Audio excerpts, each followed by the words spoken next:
Gemini, Pisces, Sagittarius, Virgo, Sun, Rising, Venus. Welcome to your December 2024 psychic forecast. If you're new here, I'm Ashton. I'm a psychic tarot reader, and I'm basically just here to lay out what December is going to look like for you in the year of 2024. As always, personal readings are open, and all of my larger readings are all $40 right now until end of day today, November 29th. I also offer month ahead readings, year ahead readings, similar to the one I'm about to do for you today. So if that's something that interests you, link is on the screen and it's in the description. So let's jump into some themes for mutable signs for the month of December. Mutable sign, Sun, Rising, Venus, the themes for December 2024. Please and thank you. Oh, we're getting answers in December. Some themes. Okay. Some themes for mutable signs, December 2024. Please and thank you. Some themes for December 2024 for mutable signs. Okay. So we have illumination, intuition, surrender, rejection, trust, and ghost. I feel like you definitely are going to be receiving some sort of answers in December through your intuition, through your spirituality, through your spirit team, through religion, God, however it is you want to frame that. And it's answers that you've been searching for quite some time. And I feel like finally, like, it's like it has the energy of like the heavens kind of opening up and being like, oh, like here's your answer. But the thing is that the answer isn't necessarily what helps you, because knowing the answer and knowing the things that you've been seeking, I feel presents a different challenge where even though you know and you continuously know things, that doesn't mean that things are going to move any faster. It doesn't mean that you're going to know exactly what the outcome's going to be. It doesn't mean anything for how things are going to play out. It's still a trust in the process. It's still not satisfactory to you to receive the answers that you've been looking for. This is something you need to live through and wait for in order for you to understand the hindsight of all the insight you've been gaining intuitively. Because there's a lack of lived experience with whatever this is. And there's been a lot of spiritual undertones, a lot of your intuition, a lot of, trying to perfect that. And I think that that's the main reason why things are taking so long for a manifestation to come true or for a goal to come to a head. And I feel like with the rejection card, I feel in some ways you may actually end up rejecting like yourself.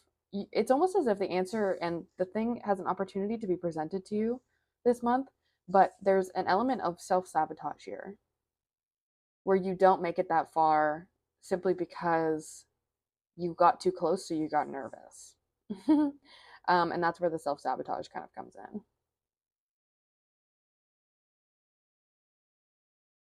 Surrendering to a ghost, surrendering to someone who maybe isn't in your life anymore, whether that be because, of a breakup or a separation of some sort, or whether this be, maybe we're referencing a family member who is no longer on this earth. That could also be how this ends up resonating.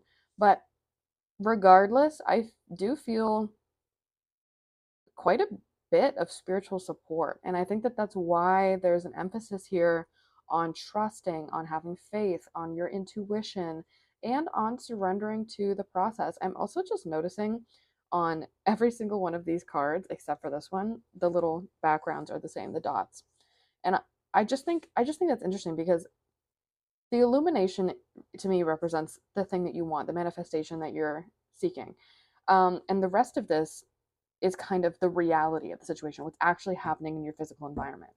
And there isn't a lot of action or movement. It's a lot of things going on inside of you, in your mind.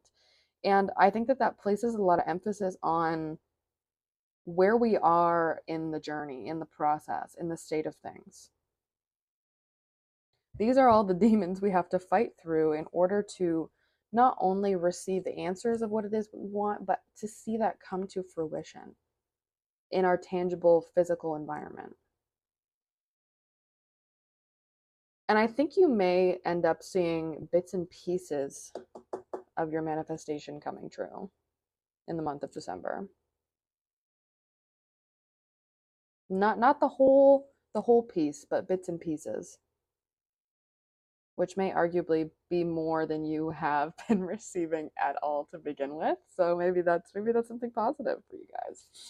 Okay.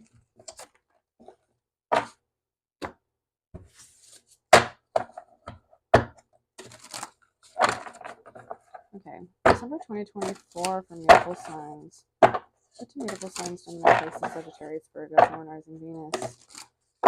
Need to know for the month of December 2024. I need to know for the month of December 2024. Oh, it's on the floor.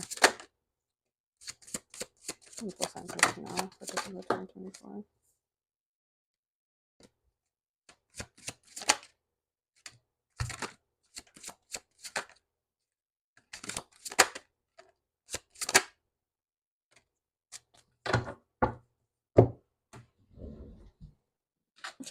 Of course, the sun.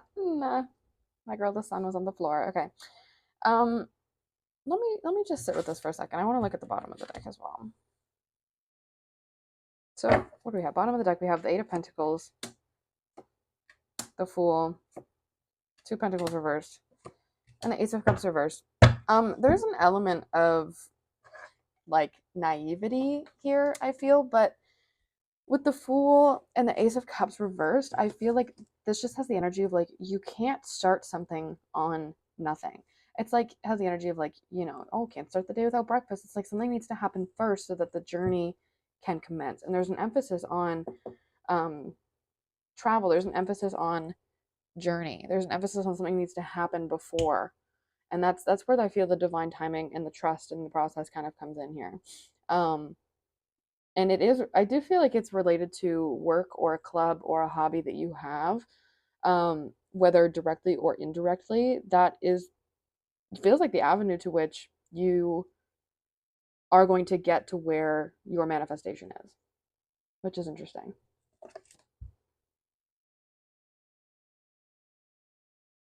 Each lesson that you embark on is unique. There's many lessons that I feel maybe you've been feeling are pointing toward the same thing. But in December, you're going to come to realize that these are all different things coming together to create one big kumbaya of lessons, of realizations, of kind of like things finally coming to a solid stance. It's like when you're making something, like art or out of clay or like something like that, and you have to trust the process a little bit because sometimes it doesn't look how you think it's going to look, and then you just have to keep going with it, and then oh, magically it turns out magically, quote unquote, it turns out to how I envisioned it. And it's interesting because I also feel like too with the Two of Pentacles reversed, there's a lot of back and forth of like, okay, well, if I do this, then this isn't going to happen. If I focus too much on my work, then the thing in my love life isn't going to happen. If I focus too much on myself, then the thing that I want at work isn't going to happen. And I feel what needs to come first is you filling your own cup, especially with the Ace of Cups reversed. I feel like there's not a leg to stand on currently.